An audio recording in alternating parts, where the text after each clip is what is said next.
പറയ്ക്കുമോ ദൈവതിരുനാമത്തിൻ്റെ മഹത്വം ഉണ്ടായിരിക്കട്ടെ. ഒരിക്കലൊരു കഥ ഇങ്ങനെ വായിക്കുവാനായിട്ട് ഇടയായി തീർന്നു. ഒരിക്കൽ ഒരു ശിഷ്യൻ തൻ്റെ ഗുരുവിനോട് ഇപ്രകാരം ചോദിച്ചു, ഒരു മനുഷ്യനാകുന്നത് എപ്പോഴാണെന്ന്. അതിന് മറുപടിയായിട്ട് ആ ശിഷ്യൻ്റെ മുമ്പിലേക്ക് ഈ ഗുരു 4 ഗ്ലാസ്സുകളിൽ വെള്ളം നിറച്ച് വെച്ചു. എന്നിട്ട് തൻ്റെ സഞ്ചിയിൽ നിന്ന് 4 പ്രതിമകളെടുത്ത് ആ ഗ്ലാസ്സിലിട്ടു. ഒന്നാമത്തെ ഗ്ലാസ്സിൽ ഈ ഗുരു ഇട്ടത് കല്ലുകൊണ്ടുള്ള പ്രതിമയായിരുന്നു. രണ്ടാമത്തെ ഗ്ലാസ്സിലിട്ടത് മണ്ണുകൊണ്ടുള്ള പ്രതിമയായിരുന്നു. മൂന്നാമത്തെ ഗ്ലാസ്സിലിട്ടത് പഞ്ഞു കൊണ്ടുള്ള പ്രതിമയായിരുന്നു. നാലാമത്തെ ഗ്ലാസ്സിലിട്ടത് കൽക്കണ്ടം കൊണ്ടുള്ള പ്രതിമയായിരുന്നു. എന്നിട്ട് അല്പസമയത്തിന് ശേഷം തൻ്റെ ശിഷ്യൻ്റെ ശ്രദ്ധയെ ഈ ഗ്ലാസ്സിലേക്ക് ക്ഷണിച്ചു. ഒന്നാമത്തെ ഗ്ലാസ് എടുത്ത ഗുരു ഇപ്രകാരം പറഞ്ഞു, ഇതിൽ ഞാനിട്ടത് കല്ലുകൊണ്ടുണ്ടാക്കിയ പ്രതിമയായിരുന്നു. ഇതിന് യാതൊരുവിധമായ മാറ്റവും സംഭവിച്ചിട്ടില്ല. ഇതിന് യാതൊരുവിധമായ വ്യത്യാസങ്ങളും സംഭവിച്ചിട്ടില്ല. ചില മനുഷ്യരിങ്ങനെയാണ്.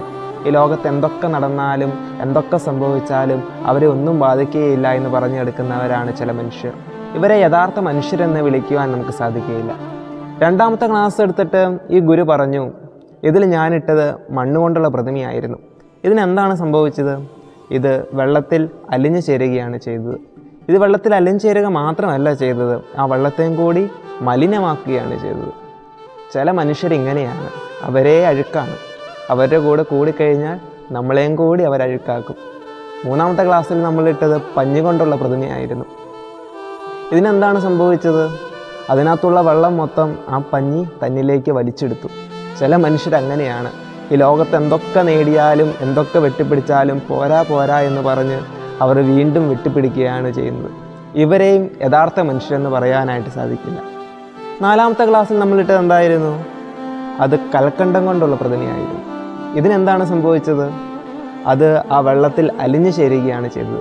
അതും സ്വയം അലിഞ്ഞ വെള്ളത്തിൽ ചേരുക മാത്രമല്ല, മറിച്ച് ആ വെള്ളത്തെയും കൂടി മാധുര്യമുള്ളതാക്കി തീർക്കുകയാണ് ചെയ്തത്. ചില മനുഷ്യരങ്ങനെയാണ്. അവർ സ്വയം ഉരുക്കി തീർന്നു കഴിഞ്ഞാലും അവർ മറ്റുള്ളവരെയും കൂടി മാധുര്യമുള്ളതാക്കും.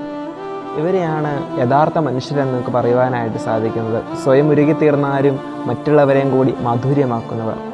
ഇങ്ങനെ മാധുര്യമുള്ളവരാക്കണമെങ്കിൽ അവരിൽ ഒന്നുണ്ടായിരിക്കണം. എന്താണത്? അത് സ്നേഹമാണ്. ഒരുവന് സ്നേഹമില്ലെങ്കിൽ മറ്റൊരുവന് വേണ്ടി ഇങ്ങനെ സ്വയം ഉരുകിത്തീരുവാനായിട്ട് ആർക്കും സാധിക്കുകയില്ല.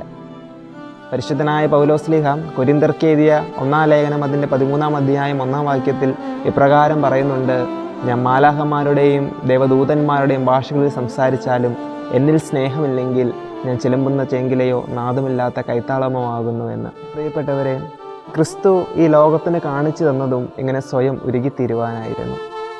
ഇത്തരത്തിൽ 4ാമത്തെ മനുഷ്യനെ പോലെ സ്വയം ഉരുകിത്തീർന്ന് മറ്റുള്ളവരെയും കൂടി മാധുര്യമുള്ളതാക്കുവാൻ നമ്മുടെ ജീവിതത്തിൽ സാധിക്കുമാറാകട്ടെ എന്ന് പ്രാർത്ഥിച്ചുകൊണ്ട് ഞാൻ എൻ്റെ വാക്കുകൾ അവസാനിപ്പിക്കുകയാണ്.